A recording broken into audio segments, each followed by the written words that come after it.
One of the most asked questions on this channel is how do you turn boring areas into great areas? In today's video, I'm gonna guide you through step by step while I'm doing exactly this in Hirscheck. I'm gonna take two areas specifically, which I really don't like, and we are going to turn them into something really nice looking. So if you are here for getting some more inspiration and tips and tricks, this is exactly the video for you. But first of all, let's have a look at the message from our sponsor today with some really good stuff for you.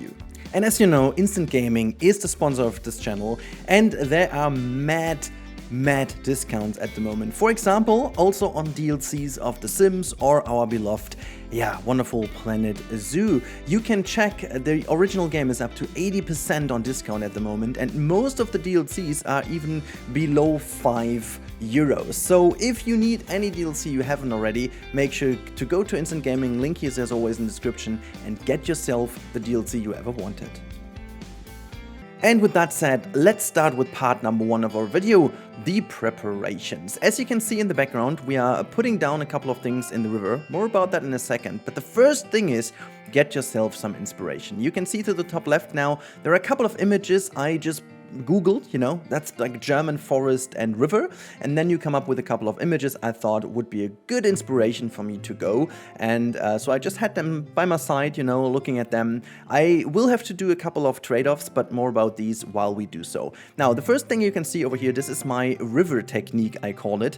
I'm gonna always use a normal foundation piece, whatever, a flat piece, and then I'm going to put this down on the riverbank exactly at the height where the water level is to start doing the the terrain work as if the water was already in. So I do exactly know where the riverbank starts and so on, so I can make these things like entries very shallow, making sure that the beaches sit well, and I know exactly where, where the land is connected to the water. This is super helpful in order to make some very nice shorelines and something really realistic, to really see how wide the river will appear. So I can only recommend doing this, because obviously in this game, even with mods installed, you will not be able to do anything with the terrain when water is in, so you always have to make sure that the water is out there, and also to ensure that you don't destroy the level of water, because sometimes, as you know, if you dig a little bit too deep, then all of a sudden you can't put the water back in, and this is something really annoying, because then you have to search for where this is going. And another thing I need to tell you, if you love detailing, then you must have the DLCs, the Aquatic DLC and the Oceania DLC. These two DLCs come with the best pieces for detailing. The Aquatic one comes with 4 rock pieces, which are our only flexi-color stone pieces, and the Oceania pieces are amazing for detailing greenery, because they have some plants that are absolutely insane for detailing areas like that. So if you want to know that, here you go. They are very vital. More about these later. Now, part 2 is specifically for river builds. If you do water, it always helps to consider how water naturally would flow. So what I'm doing over here, as you can see, I'm carving out areas in which the water flow would realistically carve out the land. So if you've ever seen a river, obviously it's not always the same to all sides, because water over time will change how the waterfronts and the river bed in general looks. And what I love to do is really paint myself like a river flow through the river. You'll see that in a second even better. I'm going to use some texture painting to understand better where the flow was. And when you know exactly where the flow goes, you can put all your pieces accordingly, because usually, when you have a water flow, in these areas there is not that much on the ground, because there is like a strong flow, and then it pushes everything around, and this is very nice to create natural areas. A very simple and effective way to create that. And here's another detail to why the aquatic rock pieces are so vital. You can just quickly recolor them. It is absolutely amazing. It's absurd how cool these pieces are for detailing. So yeah, those two DLCs definitely are amongst my best ones. The European and the Twilight DLC come also with some cool pieces, but I think if you need to decide yourself, I would go for Aquatic and Oceania. When you are like a detail person for natural stuff, they have among the best pieces when it comes to these things. You can really do the most with it. Now, as you can see now, the riverbed, and this is exactly what I was talking about. I'm using some other pieces now to create a bit of a more heavy riverbed to the sides where the natural flow would have carved out the mountain, just to create like a bit of a difference in the color scheme. I think this is very important because when you look from above, these subtle things will make the difference later on too. This is really the difference between a great looking area and a boring looking area. Sometimes it's really about the composing and the way you put things together. It really helps to figure out where the water would flow. It helps to figure out how a riverbed would look like. And just a little thing about these pictures I showed you at the beginning. Obviously, I can't and I won't go in as detailed. I could do, and I know that the likes of, by the way, this is exactly the part I meant. I'm now painting exactly where the water flow would go. So you have a very good idea of where the water would push things. And so in these areas, I would rather not put too many other things, just to make sure that this is where the water flows, and then put all the other things to other sides. Now, I do know that a couple of folks out there like Haribo and Caesar, for example, they are insane when it comes to detailing, and I love what they're doing. My biggest issue with these is my parks are becoming super large at this point, and so the performance really goes down. And my computer, frankly, isn't that great anymore. It's really a little bit, I would need to upgrade. Unfortunately, I don't have the money at the moment. It's simple as that. And simply because, sponsorships are not something you get with the size I am. Nowadays you have to be 200, 300, 400K to get some sponsorings. But yeah, now we're making ground, as this part of the video is called. Making ground because once you figure out what you want to do, specifically in larger areas, you need to make ground with some blueprints. And it's a good point that I was talking about Haribo and Caesar, for example. Specifically, Haribo is someone I learned a lot from when it comes to these things, and he learned a lot from doing recreations. Now, I think Haribo is amongst the best, maybe even the best person in Planet Zoo when it comes to recreating stuff. He did absurd stuff with the pieces in game. Sometimes you don't even know how he did this, and it's so helpful to look at real stuff first and try to get it one by one done. Just do a carbon copy. By doing so, you'll learn how certain pieces go together. What I'm doing over here is I'm going to do some carved out mud / rock areas that I can put next to the river, because it's not always super shallow. Some things like that over time have been carved out, and I'm using these things specifically to cover some larger areas over here relatively quickly. This is super important because this way you will frame your area in a better way. You can then look later on into it and see if things work together. It's super important that you first of all make the beaches and stuff like that. So for the traversable area for your animals, that is vital, because otherwise your animals will not be able to traverse.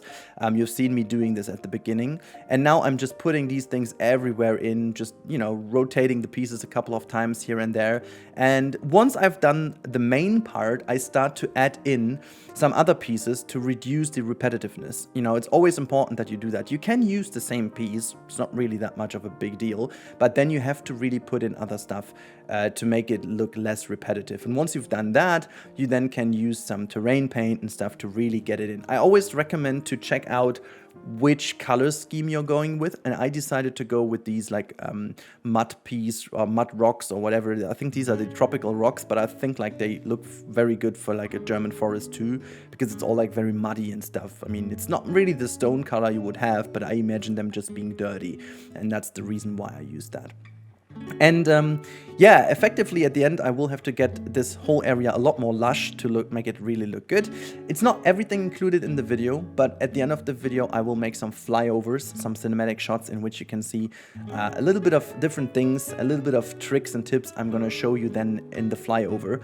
That makes the most sense because there are some very tedious things at this point. I'm showing you the stuff that is very easy to do in the time lapse, but really, what is super important is also these little tedious things. There is no way to put that in a video because the camera rotations and stuff would be absolutely freaking hilarious, because you need to look at various angles to get this done. And also, here's a little tip as well: use blueprints, use prefabs you've done yourself or some other people have done, specifically for large areas like that. There is no way you can always do something new, and actually nature also does it. It sounds weird, but you will always see repetitive patterns in nature too, even though it's not 100% the same, but like, everything changes over time. And once you started doing this, it's really important that you start compose your area. You have every ingredient is there. You have to imagine it almost like cooking. Once you know what you want to cook, you have to get all your ingredients ready, get some inspiration, what you want to do. If you have like a special recipe, maybe get your special ingredients ready. Then you have to chop like the vegetables and stuff, and everything is done at this point. Now you have to arrange the food, okay? And so this is what I'm doing over here. I'm starting to put in trees and stuff in areas that I haven't really detailed too much, okay? So these are always super helpful to cover specifically areas that you haven't touched that much.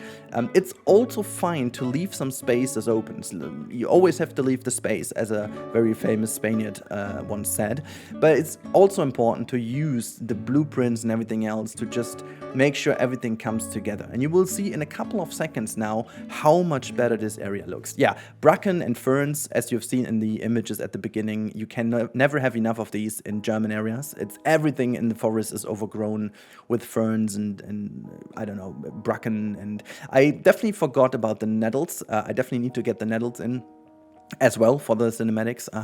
I just thought about this right now. Definitely forgot about those, but yeah, it's always super important to get these done. And maybe a couple of other tricks I've shown you in my 3-hour tutorial. By the way, just as a heads up, if you guys find this too quick and you can't really follow along, I've talked about everything in my 3.5 hours tutorial. If you haven't seen that one, check the channel. There is a 3.5 hours tutorial I made for you guys, which is pretty popular at the moment. I'm very happy about this. But here is one of the major tricks I showed in there as well. In order to get some control over larger areas, make sure that once you do certain things like detailing with rocks, keep them within a group. You know, you can see I'm editing one group right now, and the trick is to really make sure that this group only contains of one piece, because later on you can use this to, as you can see, move things into the ground, make things look better, and this way you can create this area. So everything I've done in this makeover hasn't even taken me more than 2 hours in total, which is, I think, a considerably nice time. Obviously, I have some experience. I had already quite a couple of pre-preps already, but other than that, it was a relatively straightforward thing because I had my inspiration ready, I had my pieces ready. So definitely recommend that you do this the same. And look at how great Hirscheck is becoming. Now this area is almost ready. Let's move over to another thing that you guys have asked so often about. So riverbanks were the first thing. Now we go to connecting areas, and I think this is more than important because I can't even count the comments I got about this. Before I did the whole tutorial, I asked you guys what is most important for you. I didn't even include that in my poll, but you guys answered this proactively so often that I was like, okay, that seems to be a thing.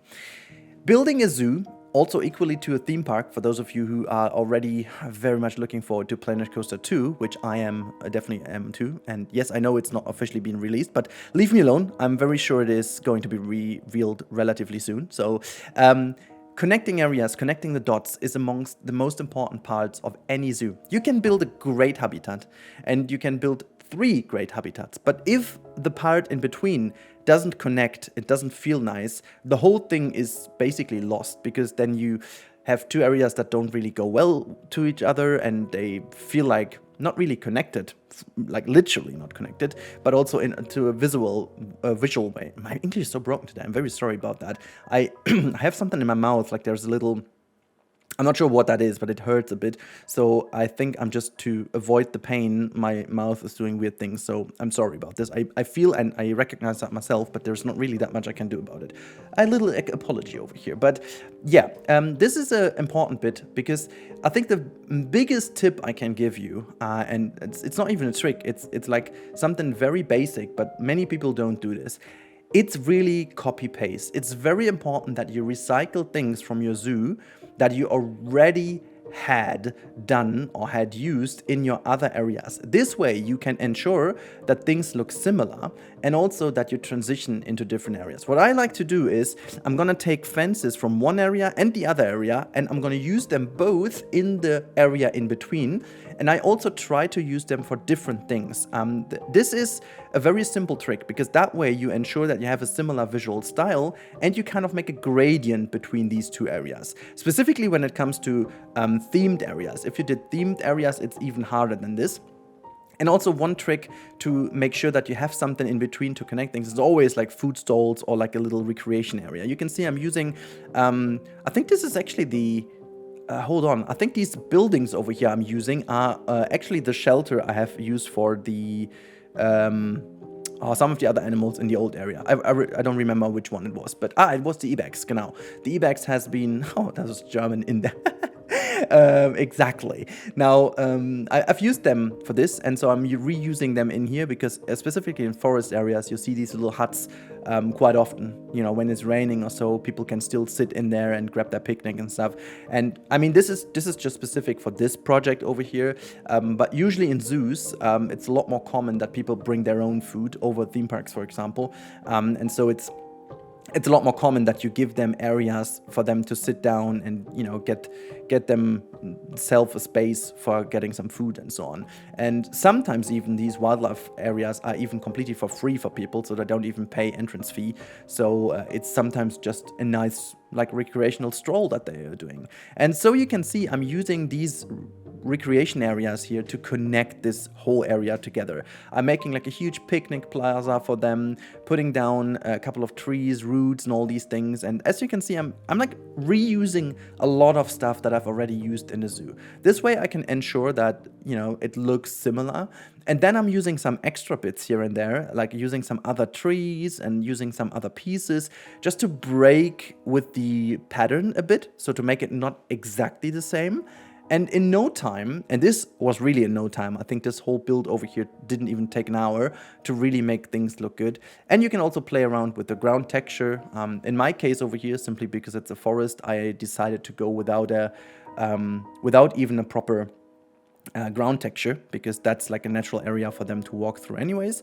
I just ensured that I used the dirt to, you know, just get it all together. And now the last thing, which is not really a tip that I need to get out there, because everyone who has played more than 2 minutes of Planet Zoo knows that rocks are essential. Rocks are life. Rocks are what we need to get some little bits and areas covered, and you can see I'm doing exactly this over here.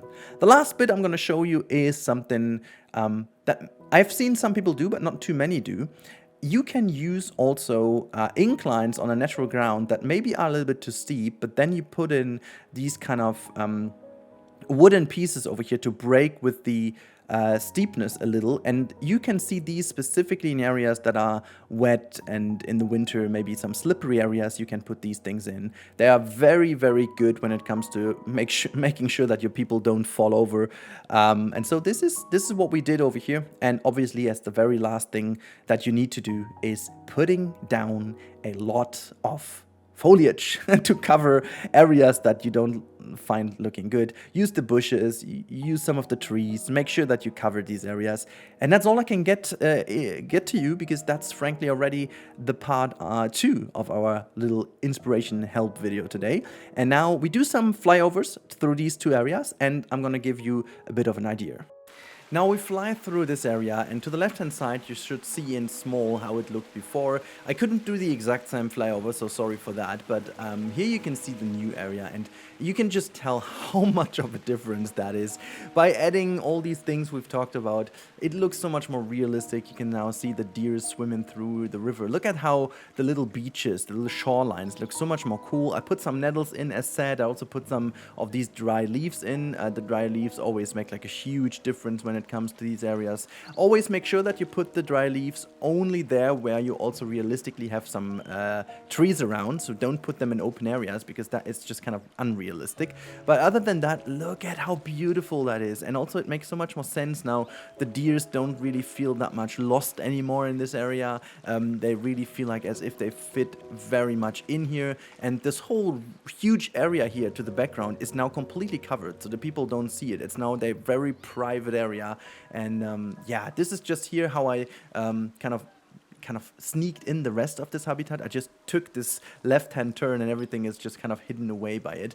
And yeah, turning around and flying up, you will now be able to see the huge difference in a sec. I really think that this area looks phenomenal now. With these little tweaks we took, you can see, I mean, just look at this vista with the deer down there just running out of the water. What a perfect sight.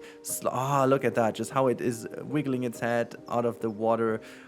It's, I don't know, it just makes such a difference by using so many trees also, making it all overgrown and lush. It just all came together very nicely and I love it. And as promised, we are also looking at the transition area between the new and the old part. Now flying over here the staircase, you can see how much more natural it looks. All the trees are already hiding the new part, so there's a bit of excitement still left. You can't see everything right at the badge, but then you can see this little village over here almost with the recreation area. Looks super inviting, and also the staff area on top of that little hill there in the background is hidden quite nicely. You've got a lot to sit down, and yeah, it just looks so much better.